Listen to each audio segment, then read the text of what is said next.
안녕하세요. 오늘의 데일리 뉴스레터에 오신 것을 환영합니다. 1. 이건 삼성만이 할 수 있는 일. 2. 미국서 철수, 유럽의 올인. 3. 중국의 큰 실수. 한번 진실을 알아봅시다. 전 세계 반도체 수요가 높아지는 가운데 하지만 삼성이 이번에 신기술을 공개하며 TSMC마저 깜짝 놀라게 했습니다.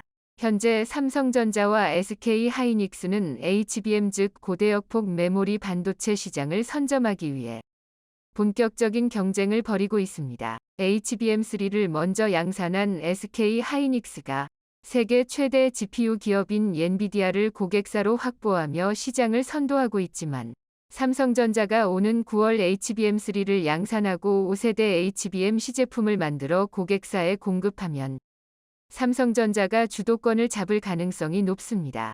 현재 두 회사는 암흑기를 걷고 있는 메모리 반도체 시장에서 HBM이라는 고성능 D램을 무기 삼아 실적 반등을 꾀하고 있는데요. 반도체 업계는 삼성전자와 SK하이닉스가 주도하고 있는 고성능 D램인 HBM 시장이 현재 형성 초기 단계이기 때문에 누가 얼마나 빨리 시장을 선점해 장악해 나가느냐가 중요하다고 보고 있습니다. 따라서 두 회사는 HBM 경쟁력 강화와 고객을 선점하기 위해 물꽃 튀는 경쟁을 벌이고 있습니다. HBM 이 메모리 반도체 르랑을 타게 할 신성장동력으로 떠오른 이유는 AI 열풍으로 필수가 된 대용량 데이터 처리를 위해서는 고성능 고용량 메모리 HBM이 꼭 필요하기 때문입니다. 특히 HBM은 일반 D램보다 가격이 적게는 2배, 많게는 5배까지 비싸 수익성이 높습니다. SK하이닉스는 현재 업계 최초로 개발한 4세대 제품인 HBM3를 양산하고 있습니다. 세계 최초로 D램 단품 칩 12개를 수직 적층해 현존 최고 용량인 24GB를 구현한 HBM3 신제품을 개발해 현재 고객사의 검증을 받고 있는 중인데요. 앞서 다량의 샘플을 요청한 엔비디아에 이어 AMD와 AMS, 아마존 등 대기업들의 요청이 쏟아지면서 SK하이닉스는 HBM3에 올인하는 모드입니다. 그럴 수밖에 없는 게 인공지능 열풍으로 HBM 시장이 커지는 가운데 SK하이닉스가 글로벌 슈퍼를 지위를 공고히 할 수 있는 키를 쥐었기 때문입니다.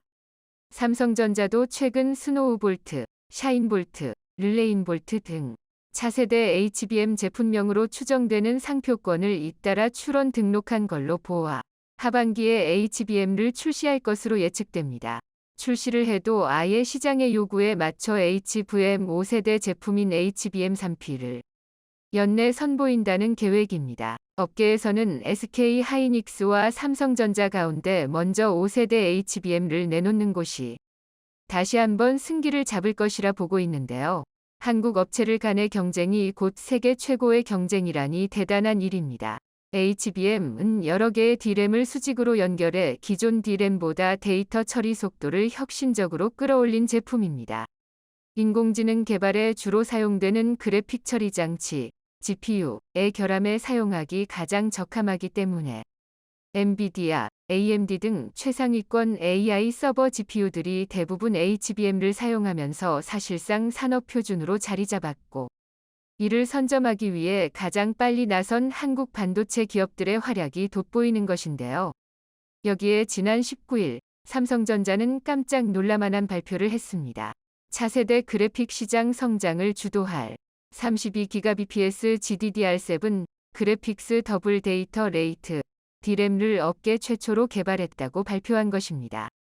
GDDR7 D램은 워크스테이션, PC, 노트북, 게임 콘솔 등은 물론 고성능 컴퓨팅, HPC, 인공지능, R, 자율주행자 등 다양한 분야에서도 폭넓게 활용될 것으로 전망됩니다.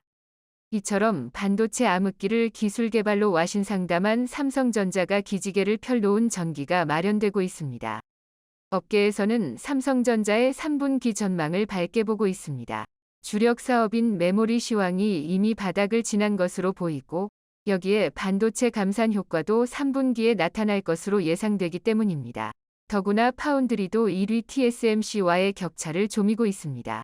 지금까지는 TSMC가 첨단 패키징 기술이 좋다고 알려져 있었습니다.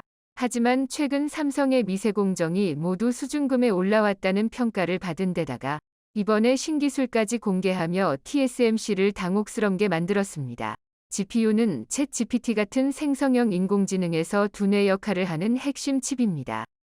이 분야의 최고는 엔비디아로 이 회사는 전 세계 인공지능용 GPU 시장의 90% 이상을 점유하고 있습니다.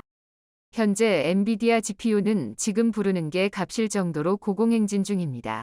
공급이 수요를 따라가질 못할 정도로 부족하기 때문입니다.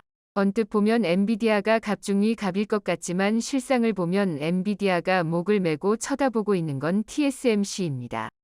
챗 GPT용 GPU로 유명한 엔비디아의 대표 제품 A100, H100은 전량 TSMC가 제작하기 때문입니다.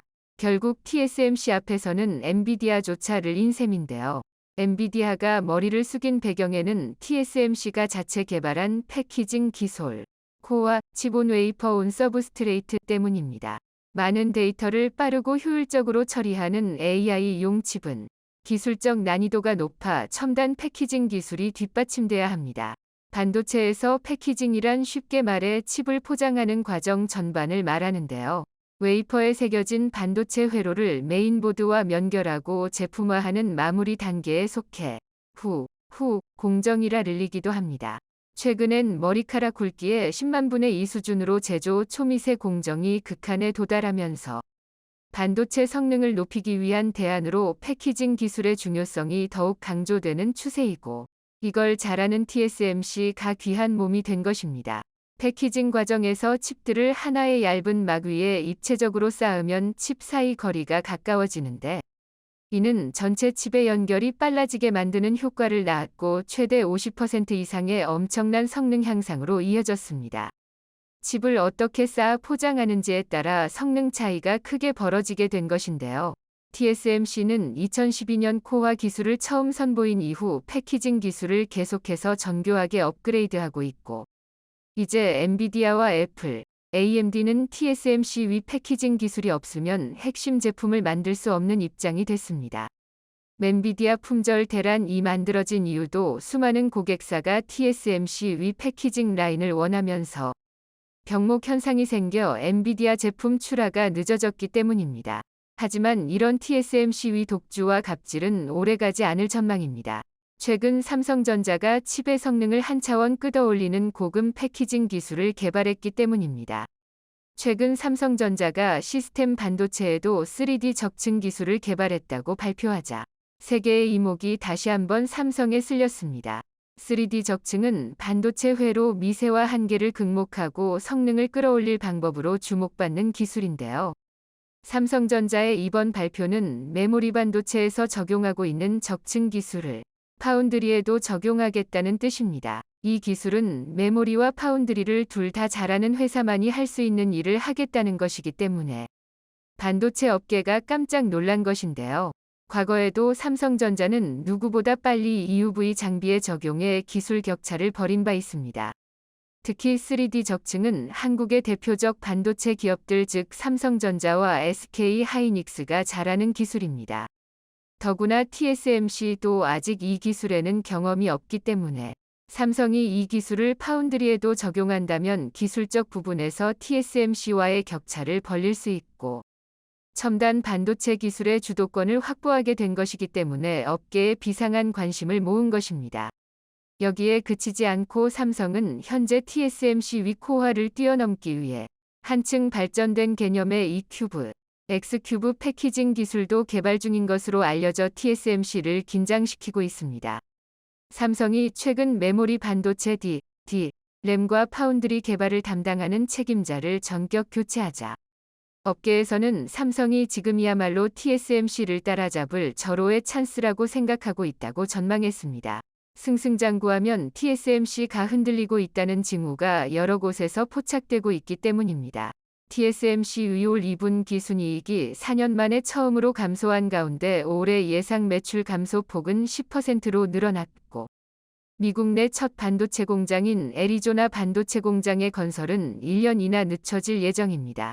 그런데 여기서 끝이 아닙니다. 팹리스 즉 반도체 설계의 큰손 고객들인 AMD 등이 생산망 다변화를 꾀하면서 TSMC에만 의존하지 않고 삼성전자 파운드리의 일부 물량을 넘길 가능성이 높아지고 있기 때문입니다. 그동안 TSMC는 애플을 비롯해 미국 AI 반도체 기업 엔비디아와 AMD, 월컴 등의 첨단 반도체 물량을 도맡아 생산해왔습니다. 하지만 파운드리 시장 60%를 점유한 TSMC 위 생산 능력이 수요를 따라가지 못하고 있는 데다 첨단 공정 파운드리 가격이 높게 책정되면서 글로벌 팹리스 기업들은 대체 생산처를 찾아 나서는 상황입니다. 그리고 그 최적지는 삼성전자입니다. 더구나 최근 양안 갈등이 격화되면서 TSMC 위 지정학적 물만은 TSMC 고객사들을 늘어나게 하고 있습니다. 최근 중국판 인스타그램 샤오흥슈에 올라온 중국 네티즌의 대만 수복 시 장점에 대한 영상은 대만에서는 큰 논란이 되었습니다. 영상의 주요 내용은 중국이 대만을 수목하면 세계 판도를 뒤집을 수 있는 국제적 위험이 확립되어 외교적 약점은 사라지고 대만 해협의 경제 발전을 촉진할 수 있다는 것이었습니다. 그러면서 이 영상은 대만 수목은 수억 명의 중화 자녀의 공통된 염원이라고 덧묻으려 대만인들을 자극했습니다. 이처럼 양안 갈등이 격화되고 TSMC 위 지정학적 위치가 불안해지면 질수록 삼성전자의 의상을 더욱 몰라가고 있습니다. 최근 삼성전자 파운드리는 수를 안정화를 통해 퀄컴으로부터 대규모 주문을 다시 따낼 가능성이 크다는 소식도 들려옵니다. 글로벌 IT 매체 익스트림 테크와 포나레나 등 외신 보도를 종합하면 삼성전자는 3나노 파운드리 공정에서 60% 수율을 달성하며 안정화 궤도에 오르고 있어 퀄컴을 비롯한 빅테크 기업들을 고객으로 끌어들일 여건이 조성되고 있다는 관측이 나오고 있는데요. 포나레나는 삼성전자가 경쟁사인 TSMC보다 3나노 공정에서 좋은 수율을 보이고 있고 신기술을 적용해 기술 측면에서 앞서가고 있다. 이런 기조를 유지해 나간다면 내년 말 발표된 퀄컴의 새 AP 스냅드래곤 8 4세대 제품 생산에서 TSMC와 경쟁할 수 있을 것이라고 전망했습니다. 그리고 벌써 빅테크 기업들은 움직이고 있습니다. 최근 AMD가 파운드리 생산에 있어 기존의 오랜 파트너였던 TSMC 대신 삼성전자와 손을 잡을 가능성이 높다는 보도가 이어지고 있기 때문입니다. 여기에 엔비디아와 퀄컴을 제쳤다는 평가를 받는 한국 토종 AI 반도체 스타트업의 반란까지 이어져 반도체 시장에서 한국 기업들의 의상을 더욱 높아지고 있습니다. 결국 터질 것이 터져버렸습니다. 한국의 삼성뿐만 아니라 대만의 TSMC까지 미국서 투자를 철회하고 유럽에 올인할 수 있다는 충격적인 소식이 전해지면서 바이든이 비상사태를 선포했습니다. 삼성과 다시 협상을 하기 위해 난리가 났는데 이미 늦어버렸습니다. 유럽이 우리의 상상을 뛰어넘는 엄청난 것을 제시하면서 더 이상 미국에 공장을 지을 필요가 없어져 버렸는데요. 해마다 조 단위 보조금을 약속하며 한국의 삼성과 SK, 대만의 TSMC 공장을 미국에 유치한 바이든. 그런데 수익이 나면 반도체 보조금을 미국 정부에 토해내야 하고 기밀 정보까지 내놓으라는 말도 안 되는 요구를 하면서 논란이 커지고 있는데요. 결국 유럽연합이 판도를 완전히 바꿔버렸습니다. 미국과 유럽연합은 세계에서 가장 강력한 FTA를 맺었기 때문에 유럽연합에서 생산되는 반도체에 대해서 미국은 그 어떠한 제재도 가할 수 없는데요. 유럽연합이 한국의 상상을 초월하는 너무나도 파격적인 제안을 하면서 지각 변동이 일어났습니다. 바이든의 한국 뒤통수치기를 의식했는지 유럽연합은 이번 기회를 놓치지 않고 한국의 삼성 반도체 공장을 유치하기 위해 칼을 빼들었습니다. 유럽연합 EU은 1일 현지 시간 27개 회원국 담당 장관들이 반도체 생산 확대 430억 유로 약 59조 원을 투자하는 EU 반도체법 칩스 액트에 합의했다고 밝혔습니다. 세드릭 나이케 지멘스 이사는 이와 관련해 독일 프랑크푸르터 알게마이네 차이퉁 FAZ에 16나노 이하 반도체는 세계 시장에서 4%밖에 차지하지 않는다면서 반도체법이 중점을 둘 대상은 확대돼야 한다고 말했습니다. EU 회원국들은 자체 또는 위탁 생산하는 경우 모두 훨씬 더 많은 프로젝트가 지원을 받을 수 있도록 법안을 개정했습니다. 유럽연합의 반도체 지원 내용은 상상을 초월했습니다. 유럽연합은 삼성전자가 유럽에 반도체 공장을 지으면 투자 금액의 최대 40%를 지원한다는 파격적인 발표를 했습니다. 미국의 경우 최대 25%를 세액공제해 주는데 이마저도 나중에 수익이 나면 미국 정부에 반납하라고 했죠. 유럽연합은 이러한 더러운 조건들이 하나도 없습니다. 너무나 깔끔하게 투자 금액의 무려 40%를 지원해 주겠다고 약속했습니다. 얼마 전 스페인 총리가 한국을 방문했을 때 산체스 총리는 한국에 오자마자 가장 먼저 한 일이 바로 삼성전자 평택 캠퍼스를 찾은 것입니다. 삼성전자에 따르면 산체스 총리는 레에스 마로토 산업통상관광부 장관 등 스페인 주요 부처 장차관 40여 명과 함께 이날 오전 11시께 평택 캠퍼스를 찾아 1시간가량 반도체 1라인, P1을 둘러봤습니다. 스페인 총리가 한국 내 삼성전자 사업장을 공식 방문한 것은 역사상 이번이 최초입니다. 그리고 결국 기적 같은 일이 일어났습니다.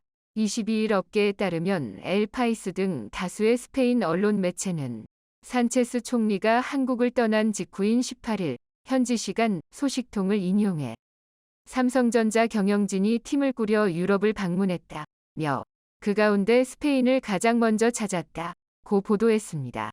엘파이스는 삼성전자가 스페인 공장 건설을 심각하게 고려하고 있다며 이를 심도 있게 연구하기 위해 팀을 꾸려 스페인을 방문한 것이라고 전했습니다.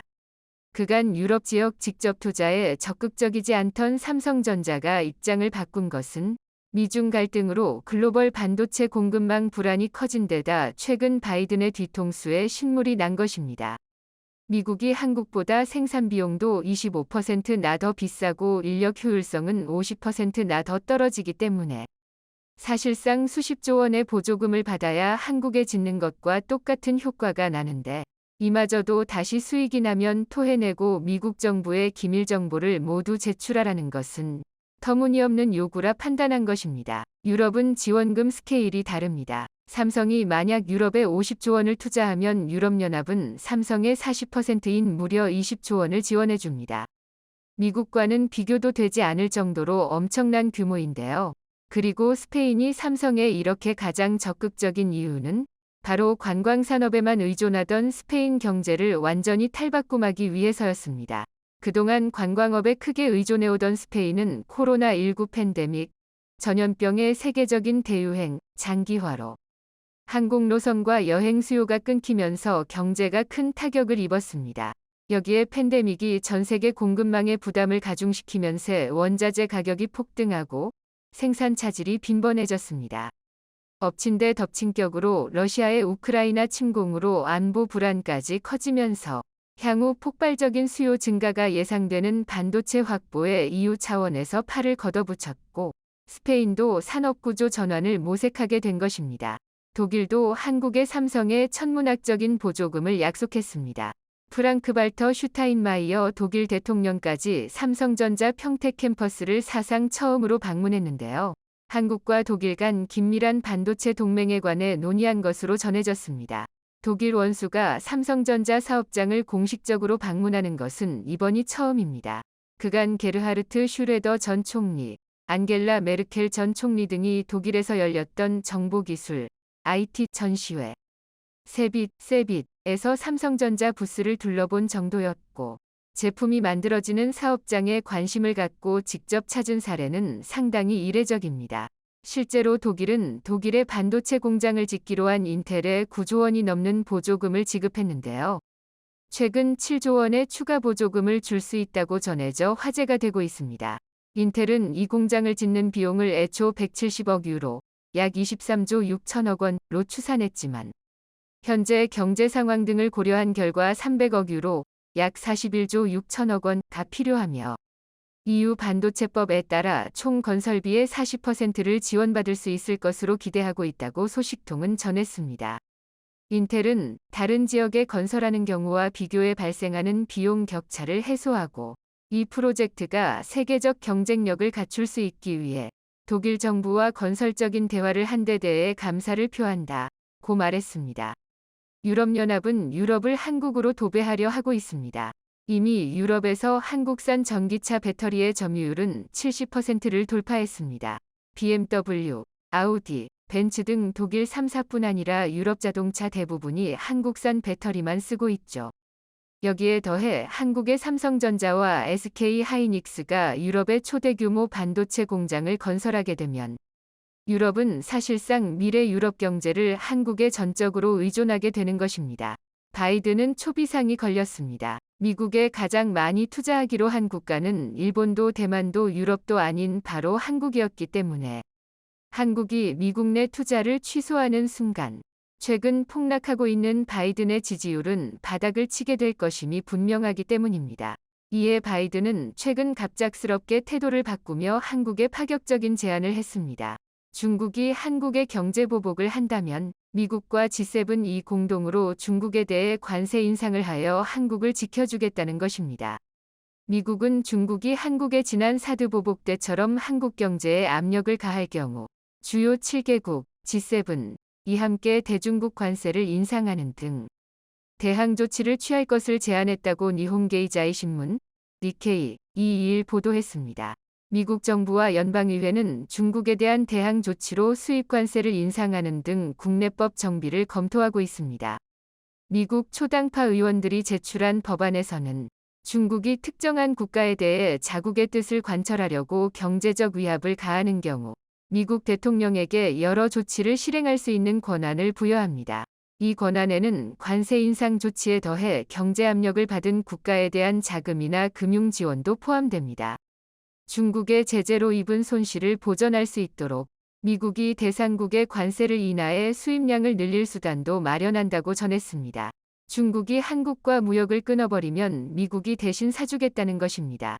중국도 반격에 나섰습니다. 미국의 압박이 거세지자 중국은 미국의 1위 메모리 반도체 회사인 마이크론에 대해 대대적인 조사를 실시하겠다며 마치 지난번 마이크론 제품 수입 전면 금지 조치를 연상시키게 하는 강력한 규제를 선포했습니다. 중국이 미국 최대 메모리 반도체 생산업체 마이크론 테크놀로지에 대한 조사에 나선 것은 한국과 일본 같은 이웃나라에 경고 신호를 보내는 것일 수 있다고 홍콩 사우스차이나 모닝포스트 SCMP가 전문가를 인용해 3일 보도했습니다. 로얄 상하이의 반도체 연구회사 ICY즈의 왕리프 분석가는 중국 반도체 시장이 미국과 동맹에 의해 포위된 상황에서 개시된 이번 조사는 한국과 일본에 보내는 경고로 보인다고 말했습니다. 한국과 일본은 대만과 함께 미국이 중국을 반도체 공급망에서 배제하고자 주도하는 반도체 공급망 협의체 칩4의 일원으로 이들 나라의 고위 관리들은 지난 2월 첫 번째 화상회의를 개최했습니다. 왕리프는 특히 한국이 중국의 마이크론 조사에 주목할 것으로 보인다고 밝혔습니다. 그는 중국에 여전히 반도체 제조 시설을 두고 있는 삼성전자와 SK 하이닉스에 해당 조사는 미국의 행동을 따르지 말라는 경고 신호를 보내는 것이라고 말했습니다. 안보 심사 이유에 대해서는 핵심적인 정보 인프라의 공급망 안전을 보장하고 잠재된 제품의 문제가 인터넷 안보 위험을 일으키는 것을 예방해 국가 안보를 보호하기 위한 것이라고 설명했습니다. 중국이 외국 반도체 회사에 대해 사이버 안보 심사를 하는 것은 처음입니다. 마이크론에 대한 조사를 발표하기 전까지 중국은 미국이 국가 안보를 이유로 대중국 첨단 반도체 수출 규제를 시행한 것에 대해 별다른 반격을 가하지 않았습니다. 중국 정부는 마이크론이 자국 기술 산업에서 부정적인 역할을 하고 있다고 여긴다고 왕리프는 말했습니다. 그는 마이크론이 미국 정부의 대중 제재 부과를 뒤에서 밀어붙였다는 의혹이 있다고 전했습니다. 조 바이든 미국 대통령이 지난해 8월 자국 반도체 산업 육성을 위해 만든 반도체 칩과 과학법, 반도체법에 서명한 이래 마이크론은 다른 몇몇 미국 반도체 회사들과 함께 로비 자금 지출을 늘린 것으로 알려졌다고 SCMP는 전했습니다. 한국 LNG선을 무섭게 추격해오던 중국이 엄청난 결과에 충격을 받고 있어 화제입니다. 프랑스의 도움으로 가까스로 수주를 늘려왔지만 올 1분기 황당한 실적이 나왔기 때문입니다. 게다가 새로운 유형의 선박에서도 자금을 쏟아부어 한국을 추격했지만 이것 또한 대규모 불량이 터질 것이란 우려가 나오고 있습니다. 프랑스와 중국의 합동 견제를 한국이 극복한 상황인데 2021년 중국 조선사들의 대형 LNG선 수주량은 6척에 불과했지만 지난해에는 55척으로 크게 늘며 한국을 추격한 바 있습니다. 국내 조선 3사의 건조 일정이 꽉 차 한시가 급한 선주들이 중국 조선사 문을 두드렸고 프랑스 GTT가 중국 조선사들을 밀어준 것도 큰 이유라는 분석입니다. LNG 운반선의 꽃이라 불리는 기술은 바로 화물창을 정교하게 만드는 것입니다. 1990년대 초까지만 해도 모스형 화물창을 앞세운 일본의 동무대였으나 선체와 화물창을 일체화해 적재 용량을 약 40% 늘린 멤브레인 기술이 등장하면서 판도가 바뀐 바 있습니다. 현대중공업은 이 기술을 개발한 프랑스 GTT와 1979년 기술협약을 체결하며 시장을 선점했습니다. 2013년에는 세계 최초로 LNG 운반선 육상 건조에 성공했으며 LNG 운반선은 한동안 한국 조선사 차지였습니다. 작년에도 전체 LNG 운반선 발주량의 70%를 쓸어 담았죠. 글로벌 선주들도 수십 년간 쌓인 신뢰 덕분에 해당 화물창을 선호하고 있습니다. GTT 화물창 라이선스의 90%는 한국 조선소에서 나오는 상황입니다. 프랑스가 LNG 화물창을 독점하다 보니 가격 협상력 역시 막대한데 국내 조선사들은 기술 라이선스로 성가의 5%가량을 지급하고 있습니다. 원자재 가격 상승에 막대한 로열티까지 주며 손익분기점 맞추기도 버거웠습니다. 하지만 GTT는 한국 조선사의 실적은 개의치 않고 갑질을 했습니다. 화물창이 고장났을 때 GTT 본사 기술자를 부르도록 강제하는 조향 등을 삽입해 기술 지원 서비스에서 추가적으로 이득을 것입니다. 수리 난이도와 관계없이 비용이 집행돼 조선업계의 불만이 쌓여왔습니다. GTT는 지난해 LNG 운반선 162척에 대해 탱크 설계를 수주했습니다. 우크라이나 전쟁에 따른 수해로 LNG선 발주량이 대쪽 증가했기 때문입니다. GTT는 1분기에도 20%가 넘는 성장세를 기록하며 약 1,100억 원의 매출을 올린 것으로 나타났는데 그중 한국에서 반환한 금액은 900억 원 수준입니다. 연간으로 봤을 때 3,000억 원 이상을 과도하게 뜯어가고 있는 것입니다. 이에 공정위는 2020년 GTT가 시장 지배적 지위를 남용하고 있다고 판단해 기술 지원 서비스를 끼워 파는 행동을 중단하라고 명령했습니다. 이와 함께 과징금 125억 원을 부과하면서 말입니다. 대법원까지 간 분쟁은 최근 GTT 위패소로 일단락됐습니다. 기술 지원을 따로 구매할 수 있어 어느 정도 이익 회복이 기대되고 있습니다. GTT는 국내 조선사들이 자체 화물창 기술을 개발하는 것도 못마땅해 했고 이에 의도적으로 중국을 밀어주는 전략을 썼습니다. 지난해 장난, 달엔 장수조선소에 화물창 라이선스를 발급했던 것입니다. 장수조선은 창사 이래 처음으로 LNG 운반선 4척을 수주했는데 GTT는 이달부터 화물창 설계를 해주고 있습니다. 국내 조선업 관계자는 GTT가 라이선스를 준다고 배가 만들어지지 않는다며 오랜 기간 쌓인 노하우가 있어야 건조를 할 수 있다고 덧붙였습니다. 그럼에도 동시다발적으로 중국 업체가 제작에 나선 데는 GTT를 의심하고 있습니다. 국내 조선소에 파견된 GTT 직원이 제작 과정을 지켜본 후 중국 조선소 쪽에 전해줬을 가능성이 높다는 것입니다. 기술을 받은 중국 조선소들은 작년에 대폭 수주를 늘린 바 있습니다. 2021년 7.8% 점유율에서 작년에 30% 가까이 끌어올렸던 것입니다. 하지만 최첨단 설비를 도입하고도 기술력이 부족해 활용을 제대로 못하고 있습니다. 결국 GTT가 중국을 밀어줬음에도 올해 들어 중국의 성장은 멈칫하고 있습니다. 1분기 글로벌 LNG선 발주량의 95%를 한국이 따낸 것입니다. 글로벌 발주량 156만 CGT 중 한국 조선 3사는 148만을 수주했습니다. 척수로 환산하면 19척 중 17척을 수주한 것입니다. 한국조선해양이 10척, 삼성중공업과 대우조선해양은 각각 4척과 3척을 수주했습니다.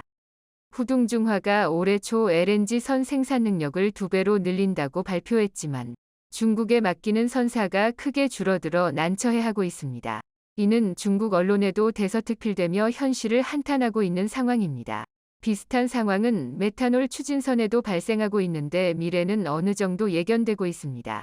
차세대 연료로 주목받는 메탄올 추진 컨테이너선에서 한국은 누적 50% 이상 점유율을 유지하고 있습니다. 중국은 최근에 메탄올 추진선을 시작했지만 한국은 이미 2013년부터 진행해왔습니다. 현대중공업 그룹은 메탄올 추진 PC선을 세계 최초로 수주해 2016년 인도했고 2021년에도 세계 최초로 메탄올 추진 컨테이너선을 제작해 지금까지 가장 많은 54척을 수주 중에 있습니다. 2월 중순에는 HMM 21조 4천억 원 규모 메탄올 추진 컨테이너선 9척을 발주했죠. 한국조선해양 측의 7척, HJ중공업이 2척을 맡기로 한 상태입니다. 이에 한국은 작년에 이어 올해도 놀라운 모습을 이어가고 있습니다. 중국의 거센 견제에도 수주 대박을 터뜨린 것입니다. 한국조선해양은 석 달 남짓 기간에 수주 목표 절반가량을 채웠는데 지난 20일 기준 총 64척의 선박을 수주한 상황입니다. 금액으로는 77억 2천만 달러에 달합니다. 이는 올해 수주 목표치 157억 4천만 달러의 절반에 해당하는 수치죠.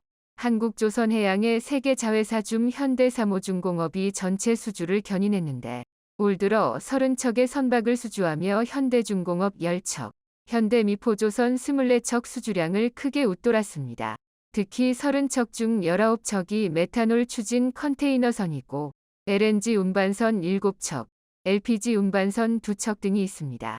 회사 관계자는 메탄올 추진 컨테이너선은 고부가 가치 선박이라며 이미 3년치 일감을 확보해 수익성 위주로 선별 수주 중이라 밝혔습니다. 이에 따른 한국조선해양의 실적 전망치를 보면 올해 8천억 원 흑자로 돌아서고 향후 2에서 3년간 수조원의 이익이 기대되고 있습니다. 최근 외국인과 기관이 한국조선해양 주식을 꾸준히 매집하는 것도 이런 이유 때문입니다. 한국의 메탄올선 발주를 가장 많이 한 곳은 덴마크 해운업체 머스크입니다. 머스크는 LNG 연료를 건너뛰고 메탄올 추진선으로 갈아타고 있습니다.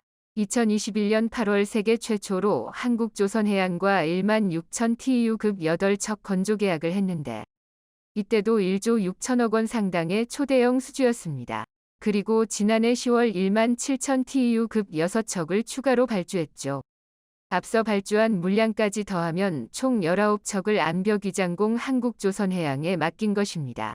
최근에도 머스크는 최대 8척 규모의 메탄올 추진선 입찰을 진행 중인데 한국조선사 2곳이 최종 후보군에 올라 있습니다.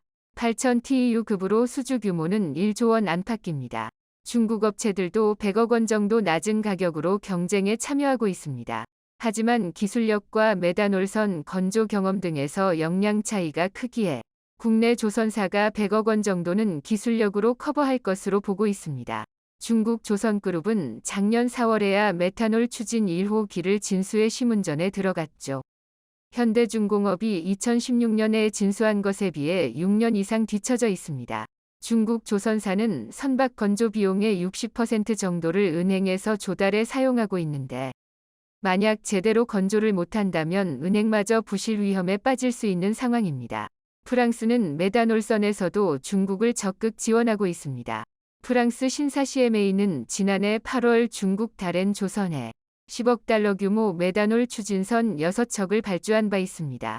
그리고 이달 초 마크롱 프랑스 대통령의 방중을 계기로 프랑스 선사 CMA가 중국 선박그룹 CSSC에 4조 원 규모의 발주를 했습니다. 12척의 메탄올과 4척의 LNG 추진 컨테이너선을 수주한 것입니다. 중국 조선업계 단일 수주 물량으로는 최대 규모입니다. 메탄올선은 장난조선과 다롄중공업이 각각 6척씩 건조를 맡을 예정입니다. 이는 중국 측이 에어버스 160대를 구매한 것에 대한 화답 성격으로 보는 시각이 많습니다. 프랑스 CMA그룹은 중국 선박그룹 CSSC의 주요 파트너사로 지난 10년 동안 70척 이상의 친환경 컨테이너선을 주문한 바 있습니다.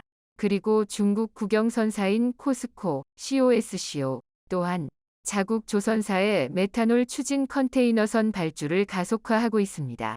코스코사는 세계 2위 해운동맹 오션 얼라이언스에 속해 있는데 여기에는 프랑스 CMA, 대만 에버그린 등이 포진돼 있습니다.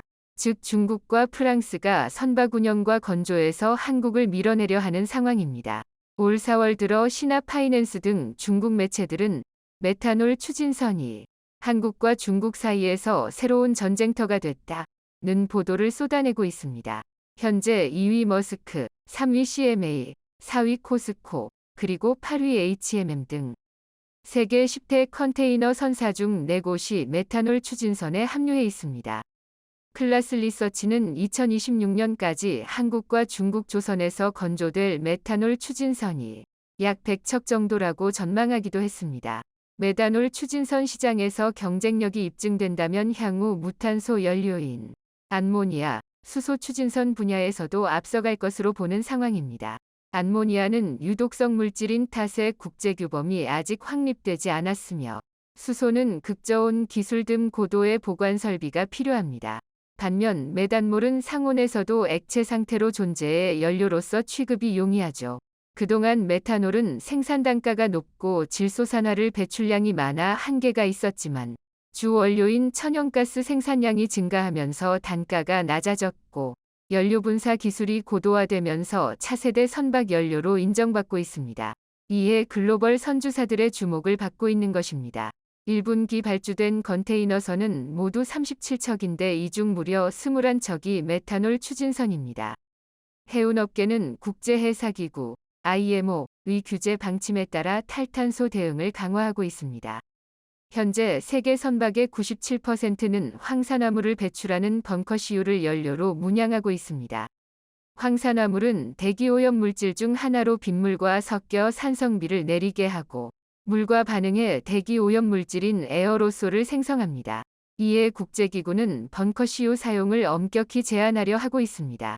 IMO는 2008년 대비 선박 탄소 배출량을 2050년까지 70% 감축하는 것을 목표로 하고 있습니다. 통상 선박이 새로 건조되면 20에서 30년을 운항하기에 현 시점부터 건조되는 선박은 2050년 기준 환경 규제에 맞춰야 합니다. 이에 탄소 배출이 적은 메탄올이나 암모니아, 수소연료 등 무탄소 선박 도입을 늘릴 수밖에 없는 것입니다. 한국은 LNG선뿐 아니라 메탄올에서도 중국보다 앞서 있는 상태입니다. 중국 조신소가 프랑스 CMA와 합심을 한다 해도 크게 걱정하지 않는 이유가 또 있습니다. 2017년 중국 조선사가 프랑스 선사 CMA로부터 수주했던 9척의 LNG 추진 컨테이너선 또한 수년간 인도가 지연됐었죠. 프랑스가 반대급부를 챙기기 위해 기술도 없는 중국에 발주하고 있지만 이는 항상 혹독한 결과로 이어졌습니다. 더 이상 중국이 추격하지 못하게 차세대 선박에서도 기술력을 높여가길 바랍니다. 영상이 도움이 되셨다면 구독과 좋아요 부탁드리며 오늘도 감사합니다. 최고로 멋진 하루 보내시길 바랄게요.